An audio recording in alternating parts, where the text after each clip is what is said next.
So today I will discuss the rest of the ancient history. So let's begin. So this is the Vedic age. We have discussed before that Indus Valley civilization and before that Stone Age.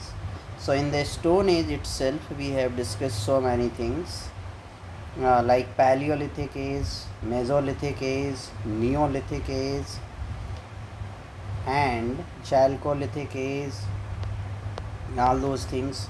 And after that we have discussed Indus Valley civilization and art and culture related to Indus Valley civilization.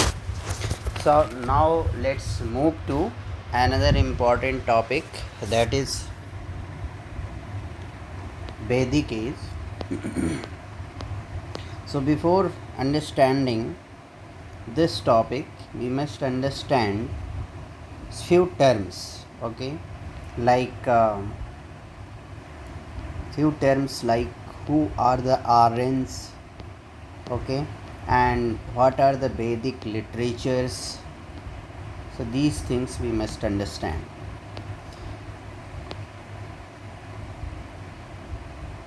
So as far as Vedic age is concerned, this Vedic age could be divided into two parts: Rig Vedic age or pre-Vedic age, we call it sometime pre-Vedic age, and later Vedic age. The timeline is from 1500 to 1000 BCE is the Rig Vedic age, and later Vedic is 1000 to 600 BCE. Now we understand the history through some sources, either literary or archaeological sources. So what are the literary sources available to us to describe the Vedic age? So as far as literary sources are concerned, literary means all text, long or short, written or oral, belongs to literary sources, and archaeological means tangible, material remains. All remains of the past, including literary manuscripts, are actually material in nature. Now, sometimes whatever we got, like manuscript, we got from the past, that is also actually material in nature. So we can put it into archaeological as well. So certain kinds of archaeological sources which have writing on them, like inscriptions, coins, inscribed images, can be considered both material object, means in archaeological category, as well as you know text, means literary sources as well. Now as far as the literary sources are concerned, the basis for categorizing the literary sources are language. Based on the language we can categorize it. Based on genre we can classify it Sally.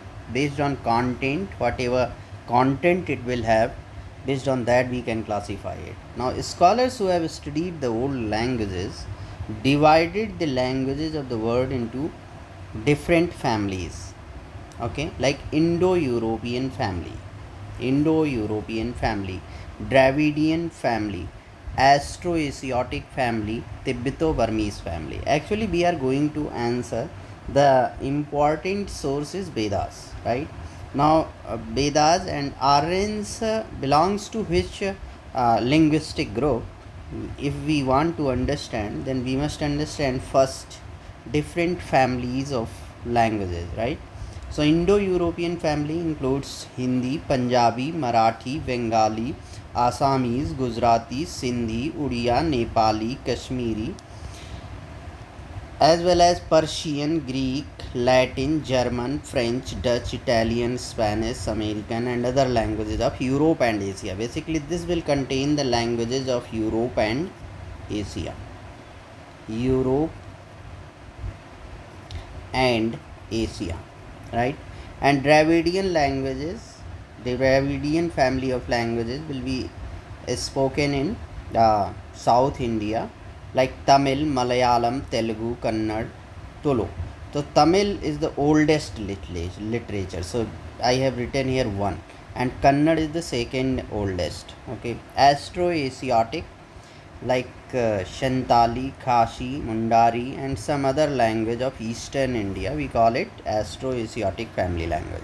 Tibeto-Burmese language that is spoken in basically northeast India, Manipuri, Bodo, Lusai. Okay, and Indo-European family, the language, the one branch is Indo-Iranian, right? And Indo-Iranian branch includes Sanskrit, Pali, Prakrit. Okay, and its various dialects are Mahar, Maharashtri, Saurseni, okay, Magdi. So these are the various dialects, means संस्करण हैं उसके Indo Iranian branch के. सम exceptions are, जिन्हें हम कहीं भी include नहीं कर सकते किसी ग्रुप में, ईदर इंडो यूरोपियन फैमिली और द्रविडियन फैमिली और एस्ट्रो-एशियाटिक फैमिली और तिब्बतो बर्मीज़ फैमिली, कहीं भी हम नहीं इंक्लूड कर सकते. वो लैंग्वेजेस हैं अंडमानीज़, अंडमान निकोबार आइलैंड में जो बोली जाती है. Language spoken in Andaman island is not apparently related to any of the known language families. The oldest surviving text in the Indian subcontinent जो है वो वेदास है, that is in Sanskrit, and Sanskrit is the language that you can see Indo-Iranian branch of Indo-European family. So this is the Indo-Iranian branch of Indo-European family, Sanskrit. So Vedas. So these things we must understand. Now let us discuss about this in greater detail. Okay.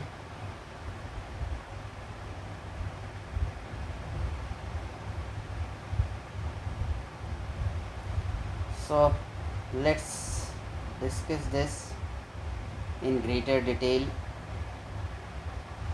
So Vedas, what you must understand at this point of time, that some literatures are such that we heard from some people like sages, and then we memorize it and it is written down onwards. Okay, not immediately, because writing materials and all those things were not available at that time. So it was composed during the Vedic age. Vedas were composed during the Vedic age, but written down, it is written down much later. Okay, so this thing you must understand. And the next thing that you must understand, that from Vedic age we get some literary sources. So this is in the historical period of history, unlike others like prehistory, where either we have available written resources which can't be deciphered yet, and or we don't have any literary resources. We had only archaeological resources. Okay, so these things you must understand. And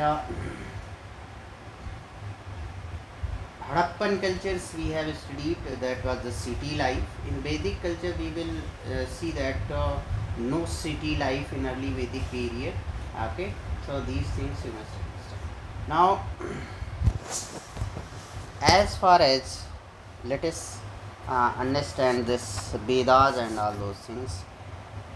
So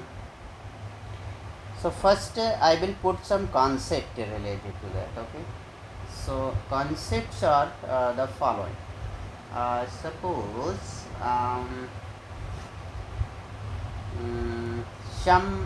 something that is type of literatures. As far as types of literatures are concerned, there are Shruti literature and there are Smriti literature. Means Shruti जिसे सुन करके समझा गया, Shruti literature, and Smriti literature जिसे याद रखा गया. ठीक है, तो इसे समझना है आपको. श्रुति लिटरेचर में कौन कौन सी लिटरेचर आती है और स्मृति लिटरेचर में कौन कौन. श्रुति लिटरेचर जो वेदास है वो आपका श्रुति लिटरेचर है. ऐसे डिफरेंट टाइप्स के स्मृति लिटरेचर भी हमारे पास हैं. तो ये सब समझना हम लोगों के लिए बहुत इम्पॉर्टेंट हो जाता है आर्यंस और वैदिक एज से रिलेटेड. तो सबसे पहले हम अगर लिटरेरी सोर्सेज की बात करें, इस हिस्ट्री का जो पता चलता है वो लिटरेरी सोर्सेज से पता चलता है. So let us discuss about literary sources. Literary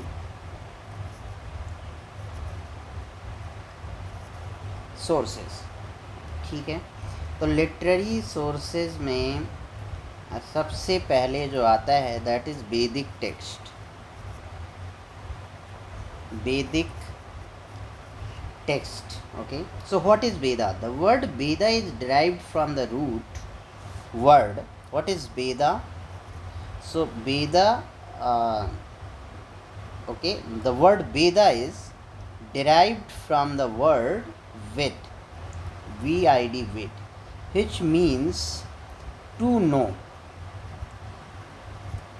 to know. The word Veda means sacred knowledge contained in the text known as Vedic text. Okay, so this means sacred knowledge,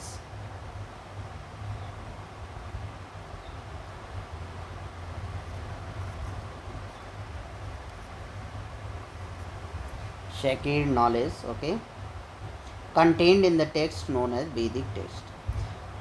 Two categories of texts are included in the corpus of Vedic literature. Okay, as far as Vedic literatures are concerned,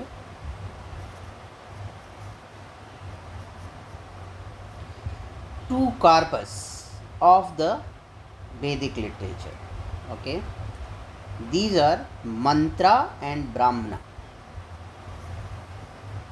So first is mantra and second is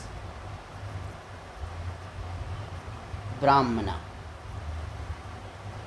right? Brahmana, the mantra category, basically the mantra category forms the core of Vedic text, forms the core of Vedic text. Okay, so this forms the core of Vedic text, core of Vedic text. So this mantra is the core of Vedic text and has four separate collections, has four separate collections.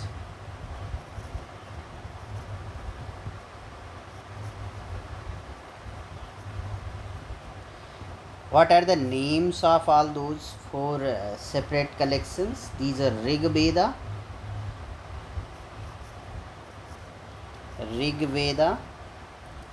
and second one is साम वेदा. तो सबके पहले दा लगाएंगे. Okay, the Sama Veda and Yajurveda,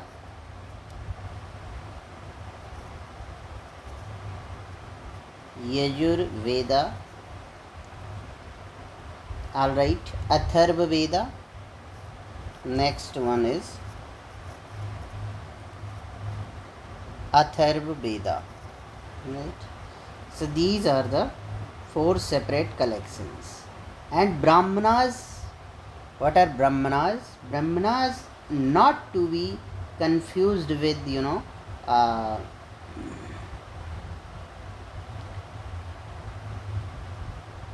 Brahmanical class. Okay, so Brahmanas not to be confused with Brahmanical caste. So don't confuse with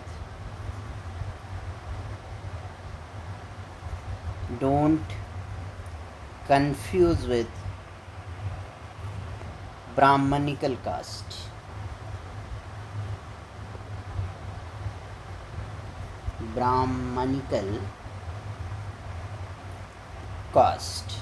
It has nothing to do with Brahmanical caste. Okay, so these are basically, what are these? Brahmanas are the prose texts, not poetry but prose texts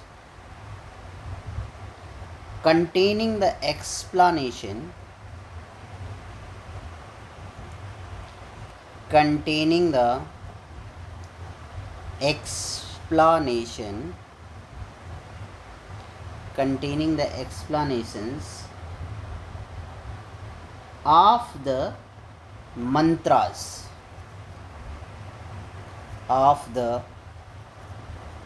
mantras as well as the sacrificial ritual, as well as the sacrificial rituals, right? Now four Vedas together with the Brahmanas, four Vedas means all mantras will contain four separate collections.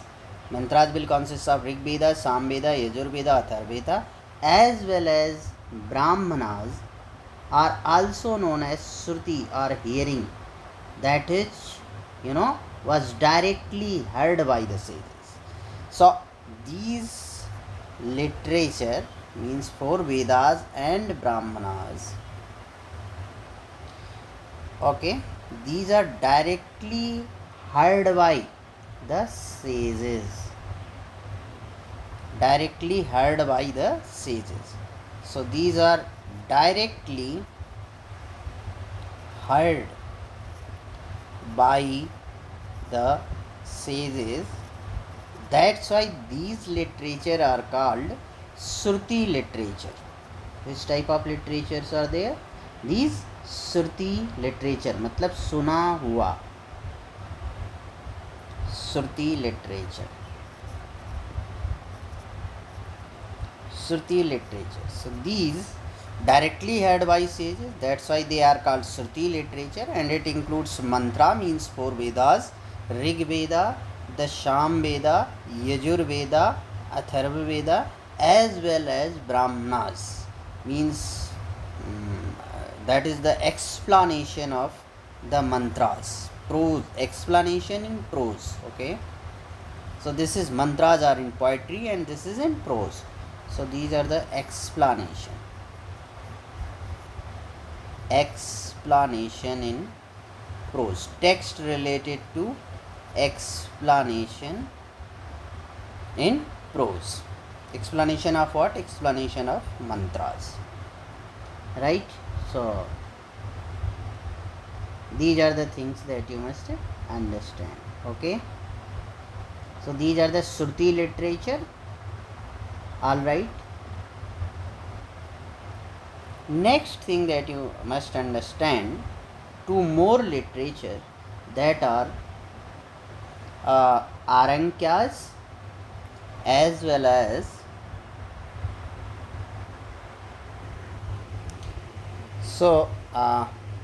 mantras. Brahmanas are the explanation of prose, explanation in prose of the mantras, and mantras consist of Rig Veda, Sam Veda, Yajur Veda, Atharva Veda. Okay, ब्राह्मणा से confuse नहीं होना है कि ये कुछ Brahminical cast से related है, ये सिंपली एक्सप्लेनेशन है मंत्रास का, मीन्स जो भी आपके ऋग्वेद, सामवेद, यजुर्वेद और अथर्ववेद ये मंत्रास हैं, उन्हीं का ये एक्सप्लेनेशन है। ये बात तो समझ में आ गई होगी। अब दो और लिटरेचर हैं जिसका मैं नाम लिखूँगा, उसका नाम है आरंक्यास, ARANYAKAS,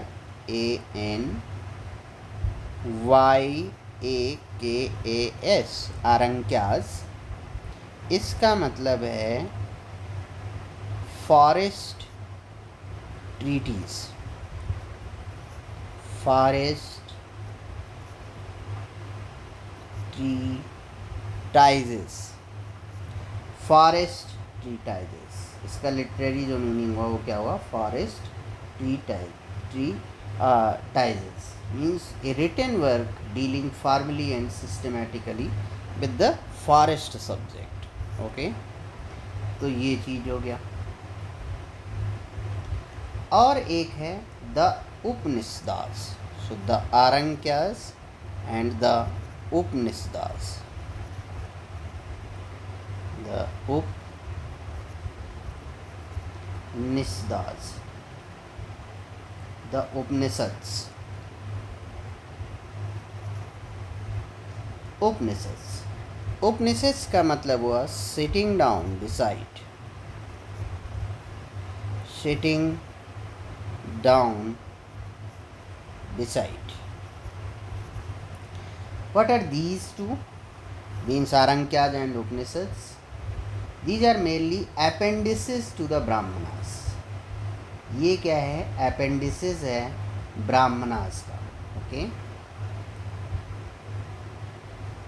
appendices to the Brahmanas.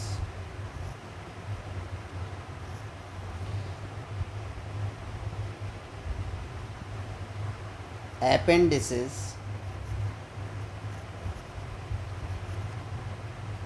to the Brahmanas. Okay, so these are the things that you must understand. अब चूंकि ये ब्राह्मणास में अपेंडिसेस की तरह है, मतलब लास्ट में है, इसलिए वेद के अंत में है. इसका मतलब वेद के अंत में है, इसलिए वेदांता भी कहते हैं, मतलब end of the Veda. Okay, so these are also known as Vedanta, also known as Vedanta. Alright, Vedanta means end of the Veda, end of the Veda. अब अगर ये वेदांताज हैं, अपेंडिक्स की तरह हैं, तो इसमें होगा क्या? ये फिलॉसफिकल डिस्कशंस इसमें होते हैं. इसमें क्या होगा? Philosophical discussion. So this will contain philosophical discussion, philosophy से related philosophical discussion.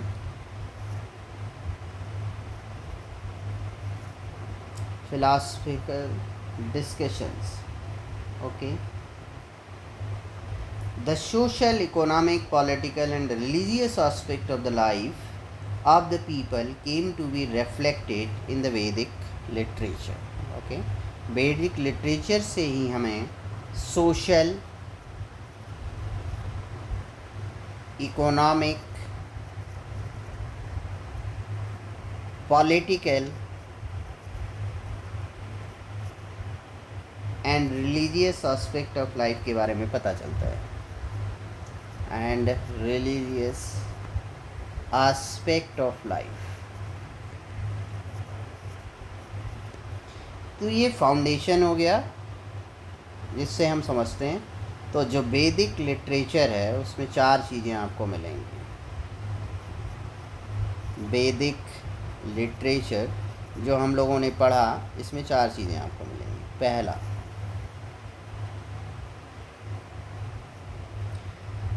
पहला वैदिक लिटरेचर ये श्रुति लिटरेचर है.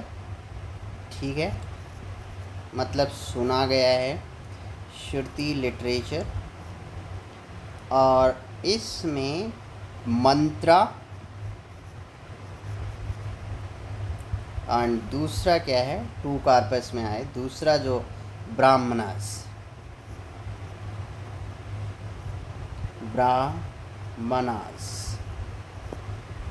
जो मंत्रास थे ये 4 थे, like Rigveda,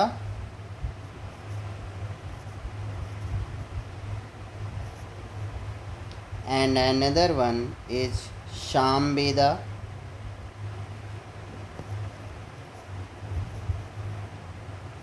and next one is Yajurveda, and next one is Atharvaveda.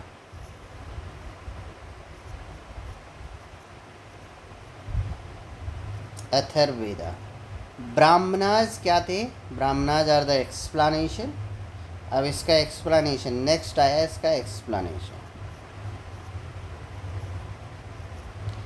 Brahmanas में ब्राह्मणाज एक्सप्लेनेशन आया, और इसमें फिर अपेंडिसेस भी थी जो लास्ट में होती है. अपेंडिसेस में 2 टेक्स्ट होंगे. अपेंडिसेस में 2 टेक्स्ट, आरंक्यास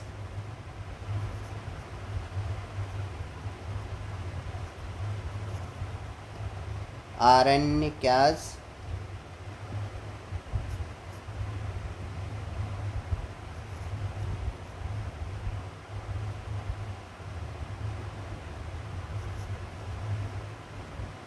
एंड उपनिषद्स।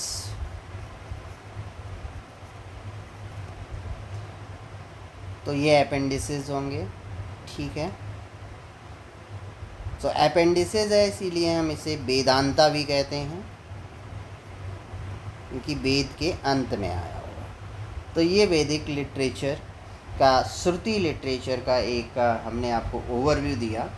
अब इसे समझने में आसानी होगी फिर बाद में कि क्या मतलब क्या है इसका, ठीक है। तो इसका ये वैदिक literature social, political, social, economic, political and religious, social, economic, political and religious, SEPR aspect of life को बताता है। इसलिए हम इसे स्टोर हाउस ऑफ, वैदिक लिटरेचर को क्या बोलते हैं, वेदास को store house of knowledge, store house of knowledge बोलते हैं, ठीक है। अब हम वेदास पे बात करेंगे। वेदास में सबसे ओल्डेस्ट जो वेदा है वो है आपका Rigveda. Rigveda is the oldest, okay, religious text of the world, okay, means this is the first testament of mankind. It contains 1028 hymns, okay, one thing, and divided into 10 mandalas. This is divided into 10 mandalas, okay. This is divided into 10 mandalas. Mandalas means chapters. Mandalas means chapters. ये compose किया गया था early वैदिक period time पे, और जो इसमें hymns थे वो डेडिकेटेड थे गॉड्स को, सेजेस के द्वारा। तो सेजेस ने हिम्स को डेडिकेट किसको किया, गॉड को। कितनी हिम्स थी, 1028 हिम्स, ओके। अब ये सेजेस ने हिम्स को डेडिकेट किया गॉड को, ठीक, and they were passed on orally from teachers to their disciples. ये टीचर से डिसाइपल को भी ओरली ट्रांसमिट हुआ, teacher to disciples.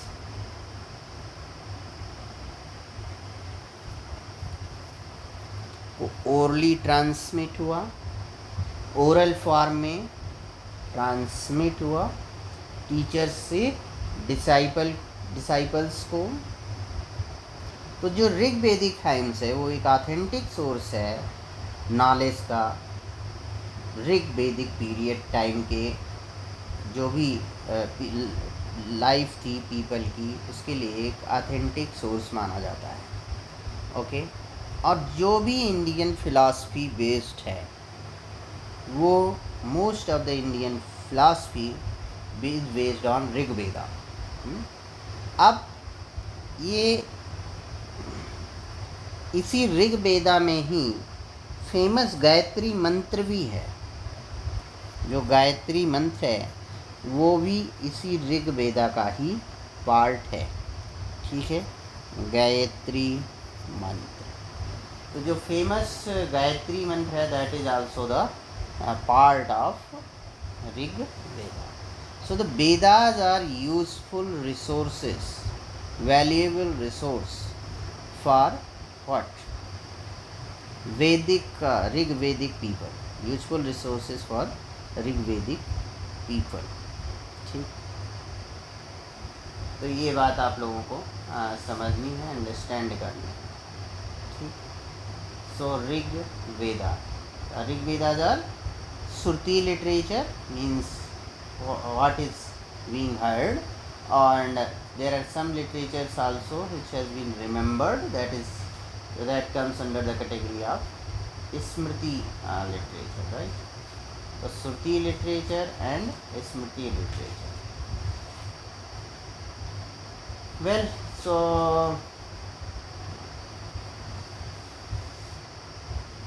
one more thing that I want to tell you, that Rig Veda, Sama Veda, Yajurveda और अथर्व वेदा, ये जो है इनको हम संहिताज भी कहते हैं, क्योंकि ओरल ट्रेडिशन, संहिताज मतलब ओरल ट्रेडिशन, सो कि ये ओरली ट्रांसमिट हुए हैं, इसलिए हम इन्हें क्या बोलते हैं, संहिताज। संहिताज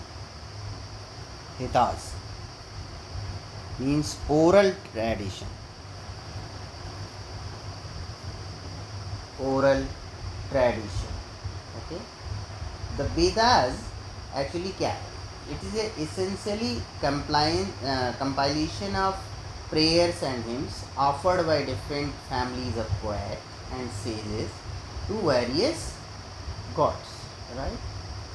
So अब ऋग्वेदिक जो संहिता है, ऋग्वेदिक संहिता में 1028 हाइम्स है और 10 मंडलाज है, 10 चैप्टर्स और मंडलाज। इसमें अगर हम देखें 10 चैप्टर और मंडलाज में भी, तो आपका जो सेकेंड टू सेवंथ है वो अर्लीस्ट है and belong to early Vedic phase. So these are the earliest and belong to early Vedic phase, okay. And books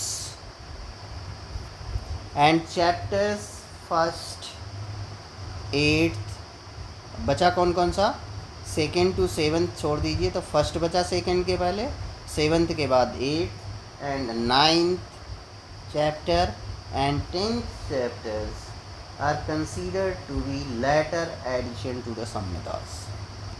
So these are the later additions to the Samhitas. ये बाद में लिखा गया, later addition to the Samhita. So these are the later addition to the Samhitas. All right. So this Rig Veda, all about Rig Veda. Rig Veda will have 1028 hymns, 10 mandalas, and nature of this sages transfer these hymns to God in the praise of God. They have composed these hymns in praise of God, and these hymns also transmitted from, transferred from, orally transferred from teachers to disciples, and in this way this means this is the oral tradition. So oral traditions are also called samhitas. Got it? So these are the things that you must understand. Now next thing that you also understand, scholars found similarities in the language used in Rig Veda and the Avesta. So in Rig Veda itself, few points are noticeable. There several scholars found similarities between Rig Veda and Avesta. एक word आता है Avesta, technical word है, अभी इस दोनों की means, तो similarities between, कैसी सिमिलरिटीज़, लैंग्वेज जो यूज हुई, in used language at both places हमें एक सिमिलरिटी मिली इन यूज्ड लैंग्वेज। इसका मतलब है अब यहाँ पे इन दोनों जगहों पे लैंग्वेज कौन सी यूज़ की वो ज़रा देख लेते हैं। तो अवेस्ता क्या था, ओल्डेस्ट ईरानियन टेक्स्ट है। जो अवेस्ता है ये ऋग वेदा से भी ज़्यादा ओल्डेस्ट है। The oldest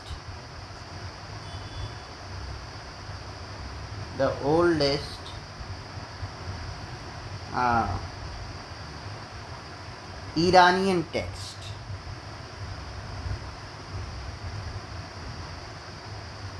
Iranian texts older to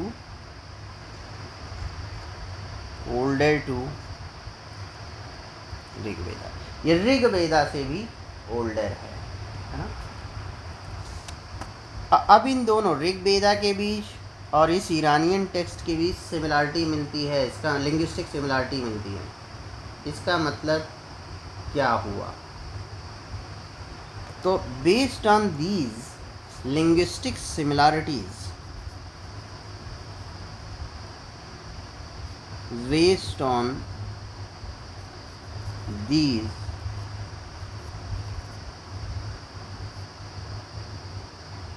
linguistic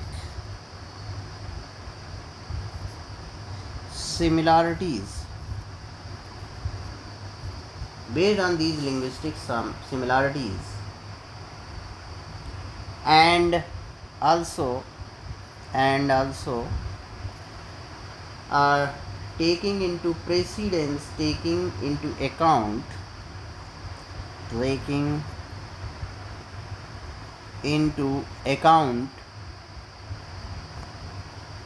दो चीज़ें, एक तो लिंग्विस्टिक सिमिलरिटीज़ है ऋग्वेदा और अवेस्ता के बीच में, और दूसरा अवेस्ता पहले ऋग्वेदा से भी ओल्डेस्ट है, ईरानियन टेक्स्ट है, तो इस प्रेसिडेंस को भी कंसीडर करना है। तो इन दोनों फैक्ट के बेसिस पे कुछ स्कॉलर्स ने सजेस्ट किया, क्या सजेस्ट किया वो हम बाद में लिखेंगे। तो these are the based on these linguistic similarities and also taking into account the chronological precedence of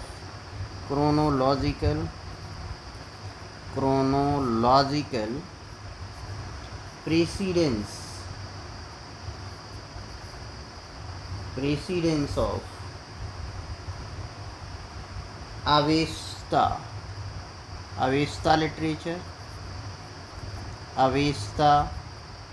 literature over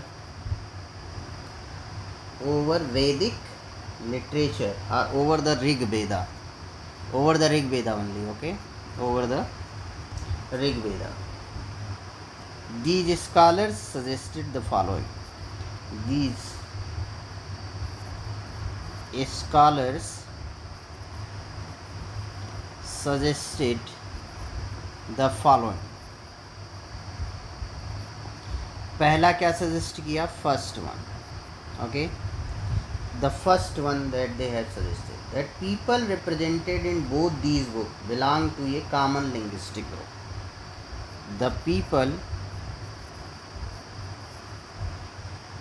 represented in both these books,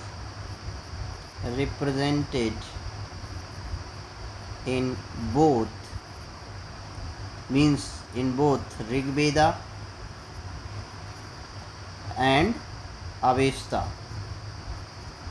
The people represented in both belong to common linguistic group. Belong to common linguistic group, and they migrated from West Asia and Iran, and they migrated from West Asia and Iran, because this is the Iranian text, and Iran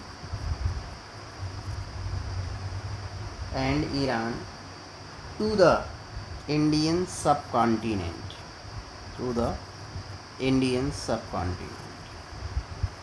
Indian सब continent.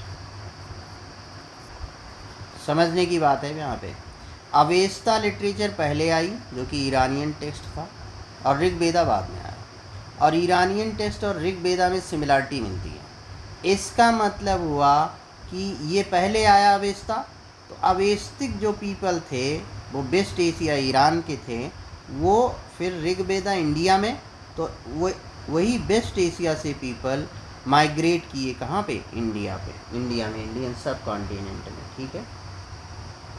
तो ये पहली चीज़ मिली।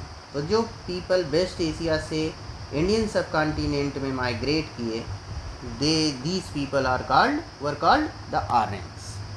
So these people were called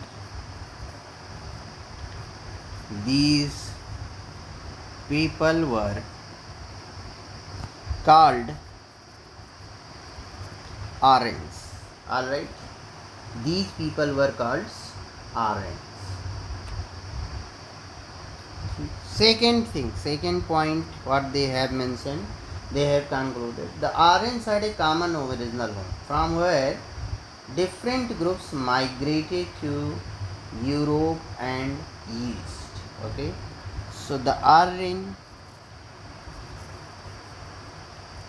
had a common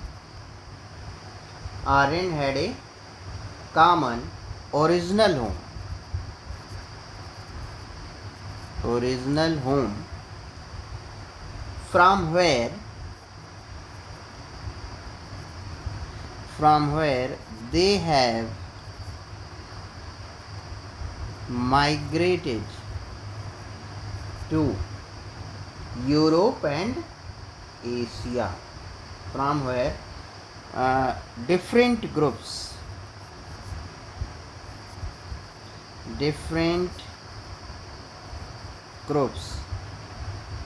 okay, different groups migrated to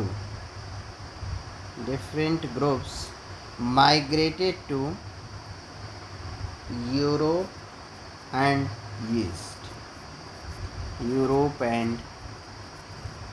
East. तो ये एक तरह से दो पॉइंट्स बता रहे हैं कि आर्यंस का जो ओरिजिनल होम था क्या था, वो क्या था, ठीक है। तो however the debate regarding the original home of the Aryans is no longer valid, since the concept of common racial identity for the Aryans has now been proved false. Okay, but a common linguistic identity is still believed by historians, and on this basis some of them still insist upon the theory of Aryan migration. So common linguistic identity, so these were the common linguistic group.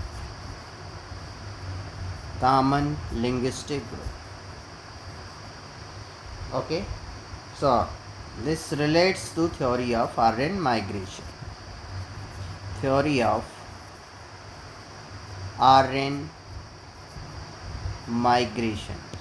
Right. So these are related to of Aryan migrations. So these are literary sources: mantras and brahmanas, that is explanation, and appendices are Arankyas and Upanishads. Mantras are Rig Veda, Samveda, Yajurveda, Atharvaveda. These are samhitas because oral traditions. These are oral traditions. But remember, this is brahmanas are not oral traditions. These are explanation. Sure, explanation has to be written down somewhere. So this is brahmanas and appendices. So Rig Veda contains 1028 hymns, 10 mandalas, 10 chapters, 2nd to 7th earliest, and rest were later addition to the Samhitas. Sages transmit sages and teachers transmits it to disciples. And Rig Veda and Avesta common language means similarities. They found the similarities between the Rig Veda and Avesta in the used language. So they found that they belongs to same linguistic groups, and based on that common linguistic groups and theory of Aryan migrations have been established. So these are the sources, that is literary sources. Now next, moving to archaeological sources, and then we will stop because it's much time, and rest part I will discuss later on. Archaeological sources, right? So as far as archaeological sources are concerned, archaeological sources में क्या होगा, excavation करना पड़ेगा. So excavations has been done, excavations in the area of Punjab and UP and northern Rajasthan.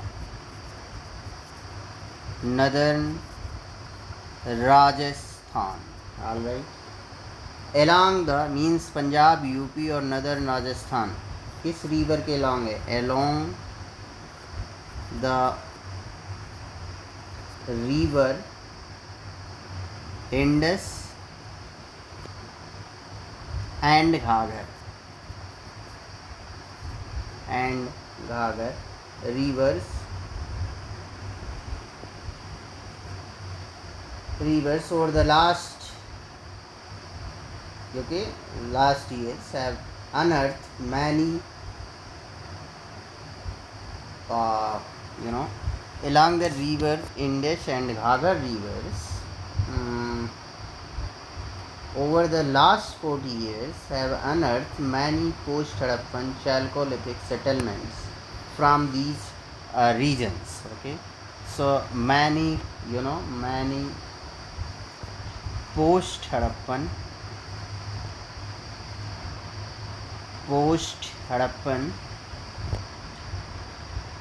Chalcolithic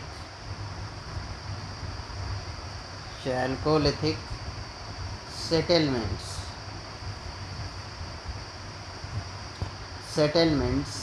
from these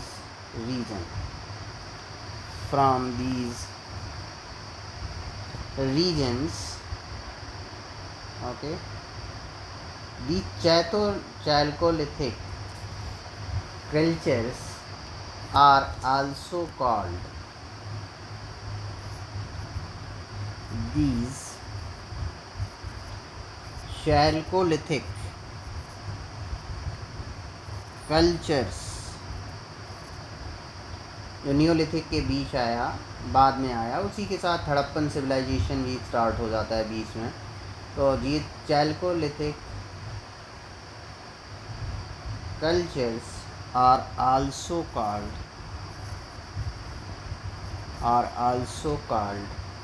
late Harappan,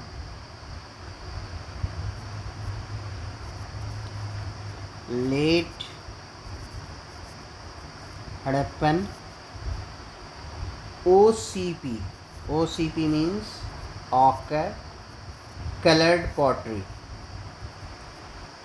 basis पे colored pottery. Okay,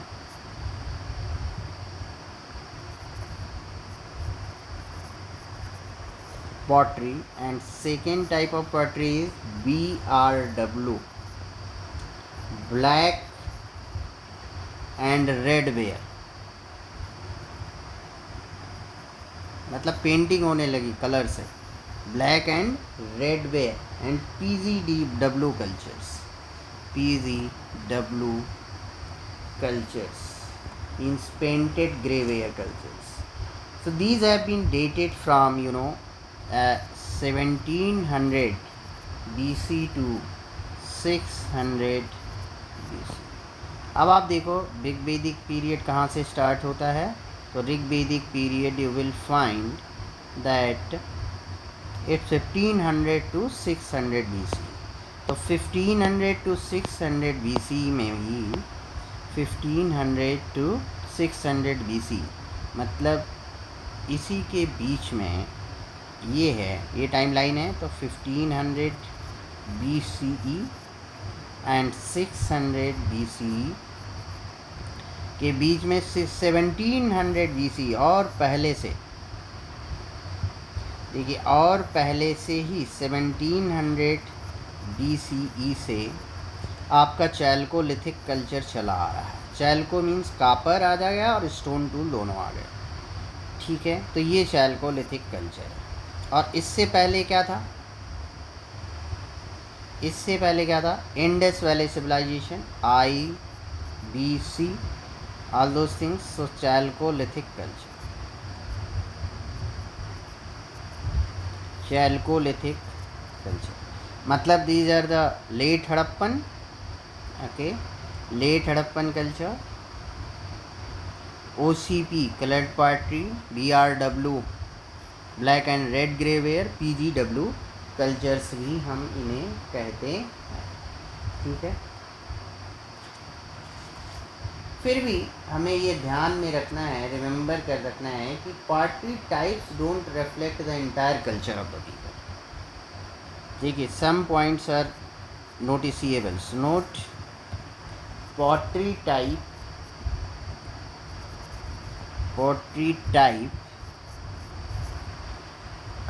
don't reflect the, do not reflect the entire culture,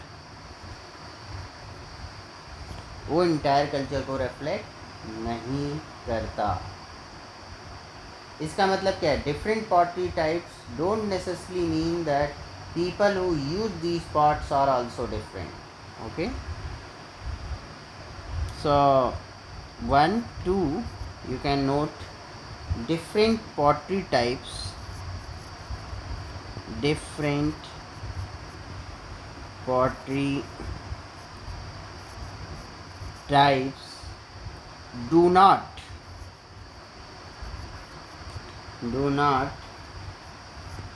necessarily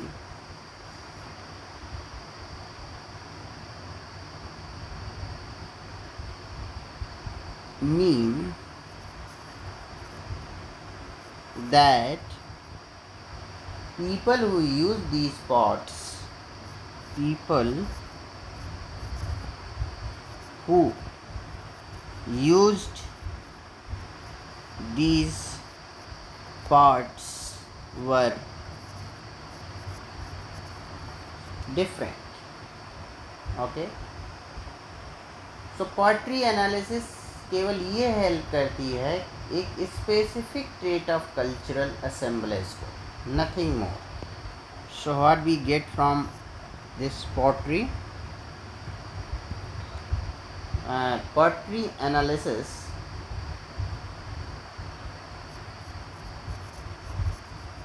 Pottery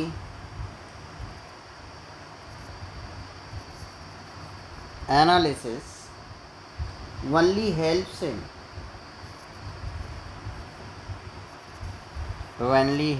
in defining a specific trait, defining in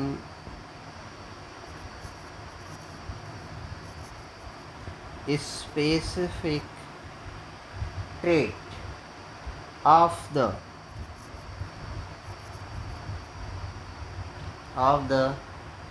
cultural assemblage,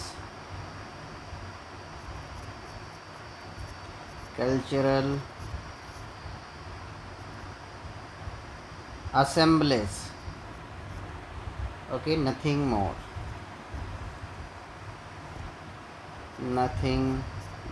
right? Some scholars have made attempts to examine whether the evidence provided by some of these cultures of northwestern and northern India can be compared with what we know from the study of Vedic text. कुछ scholars ने ये examine करने का प्रयास किया कि जो evidence हमें मिल रहा है इस कल्चर से, मीन्स जो आर्कियोलॉजिकल सोर्सेज से मिल रहा है नॉर्थ वेस्टर्न और नॉर्दर्न इंडिया में, क्या ये कंपेयर किया जा सकता है वैदिक टेक्स्ट की स्टडी से? तो इसको इन लोगों ने फाइंड आउट करने की कोशिश की, ठीक है। तो ये चीज़ें हैं, तो इसको समझिए। हम ऋग्वेदा में हम लोग बात कर रहे हैं और ऋग्वेदिक में हम लोगों ने ये चीज़ें बात की, ठीक है। अब हम लोग बात करेंगे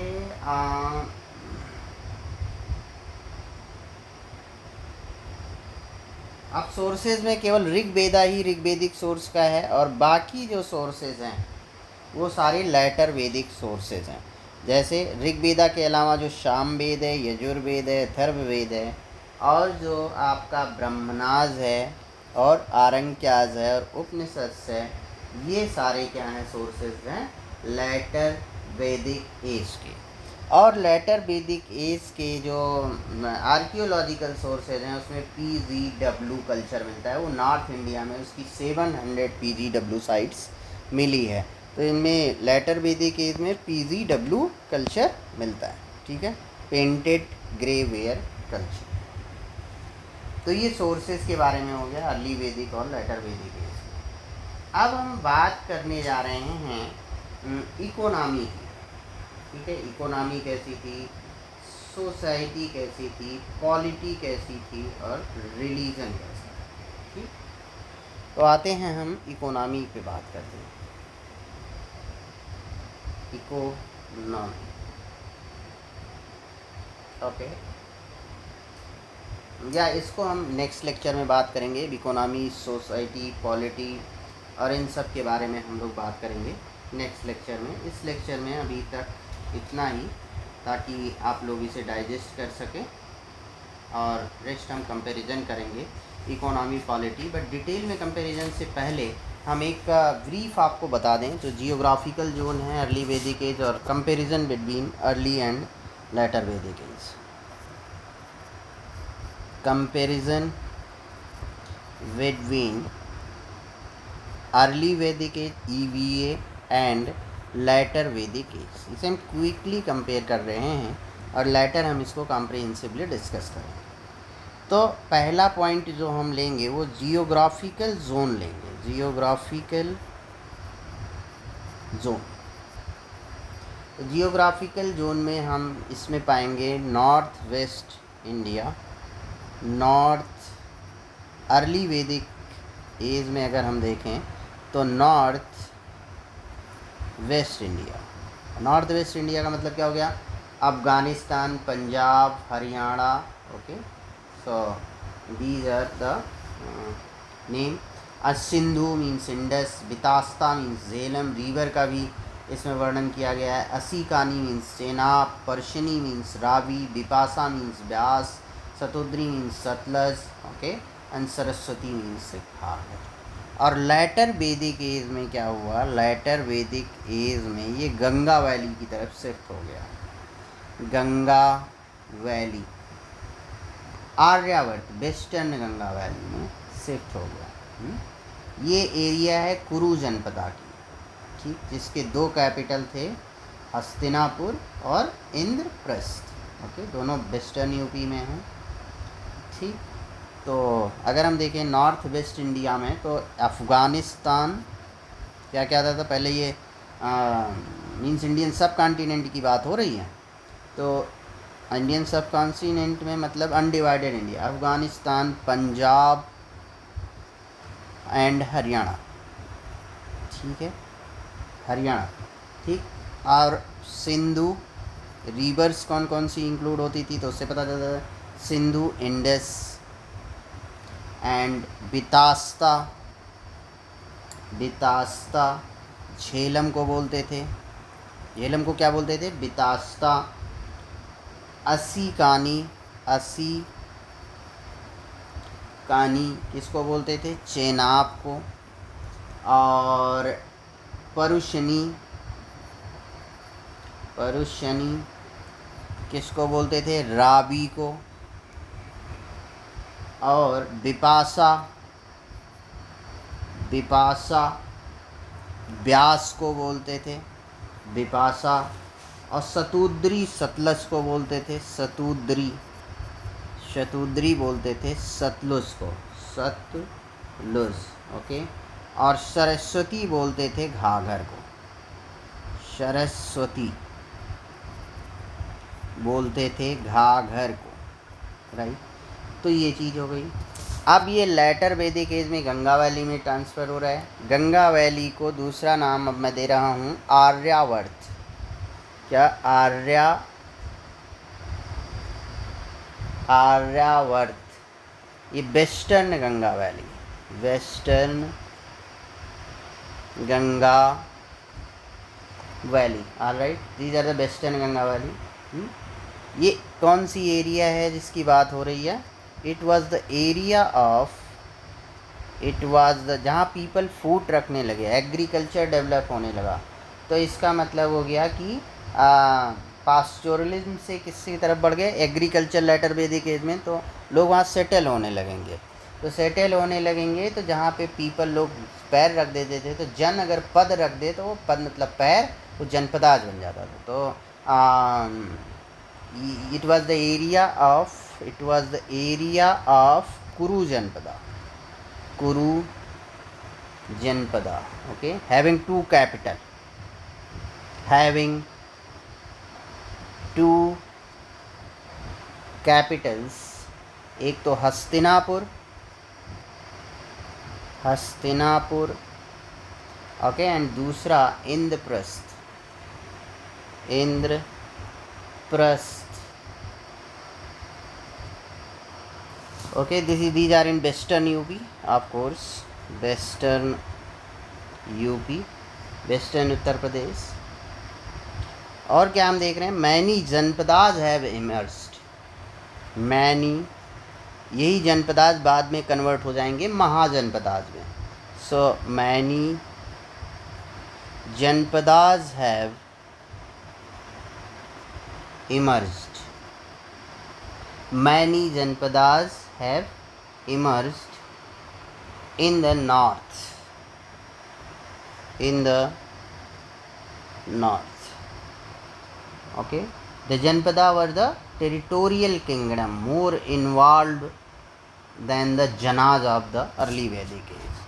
So ये टेरिटोरियल किंगडम की तरह था। जनपदाज आर टेरिटोरियल किंगडम। तो यहाँ पे जो जन थे, जन, वो यहाँ पे जनपदाज, सो जनाज। ओके, सो जनाज जो थे वो जनपदाज में बना गए, जहाँ पे territorial, more involve, more evolve territorial kingdom, territorial kingdom, territorial kingdom. This territorial kingdom was more evolved, more evolved territorial kingdom. Okay, more evolved territorial kingdom than early Vedic age. Okay, जैसे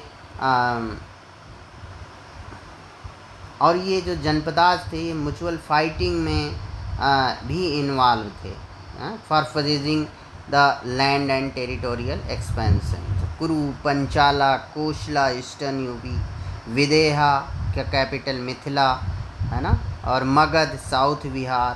तो ये चीज़ें आपको ध्यान में रखनी है। अब हम जो सेकंड, ये फर्स्ट था, अब हम सेकंड इकोनॉमी को कंपेयर करें तो इकोनॉमी जो थी वो पास्टोरलिज्म, पास्टोरलिज्म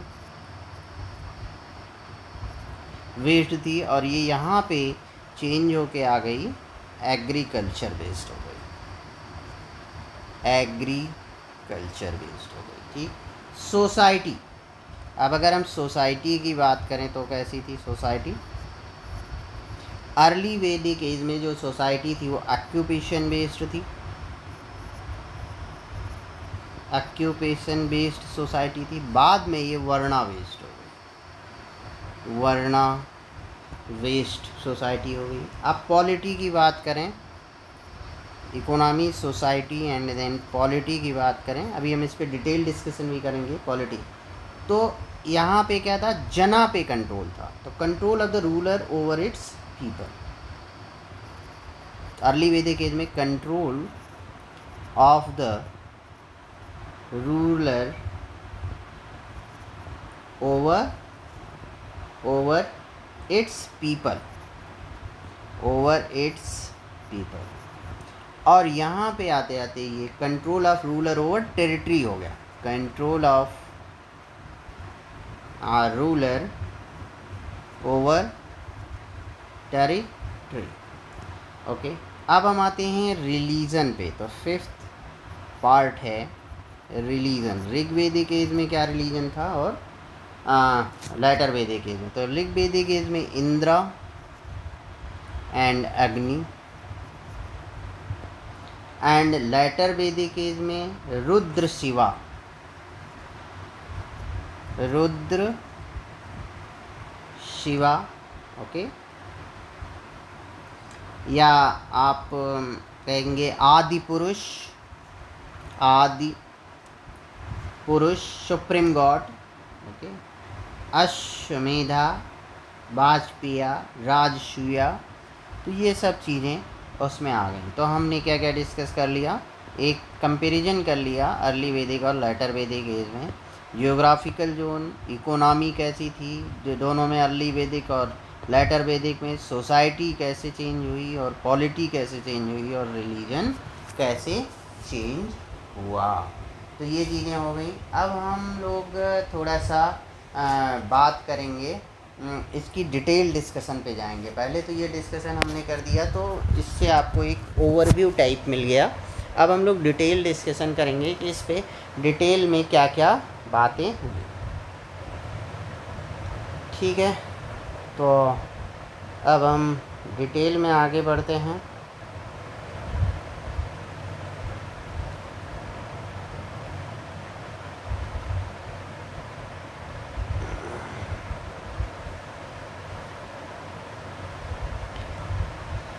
तो डिटेल में आगे बढ़ने से पहले हम आपको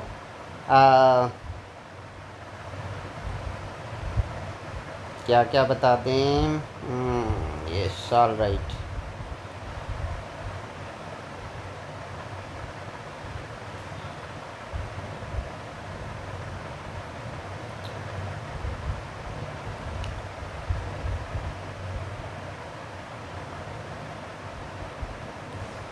तो ये चीज़ें आप, ये बहुत इम्पोर्टेंट है।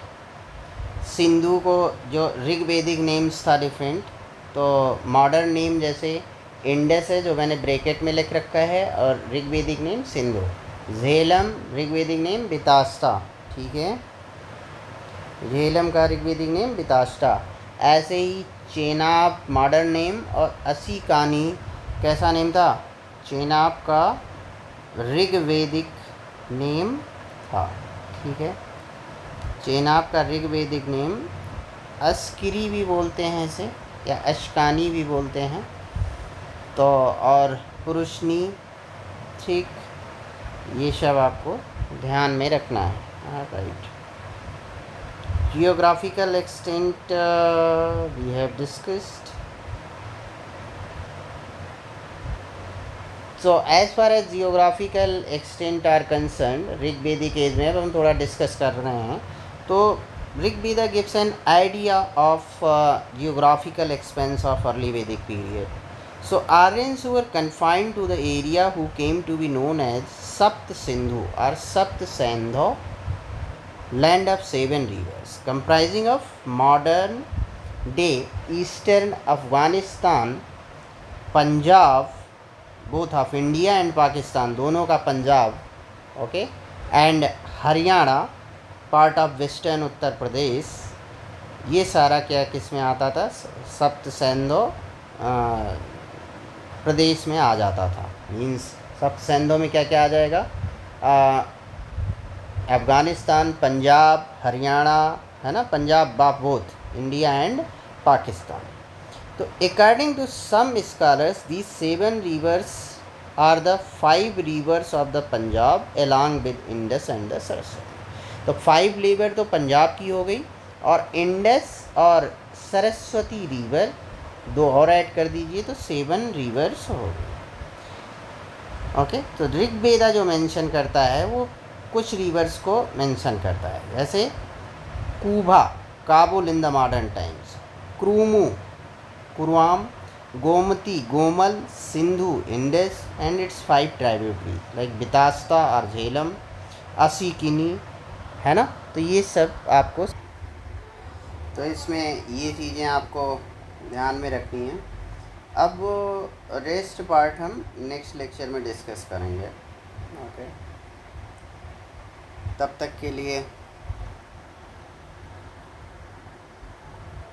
आप लोग इस लेक्चर को देखिए, लंबा लेक्चर हो जाएगा इसलिए यहीं पे इसे स्टॉप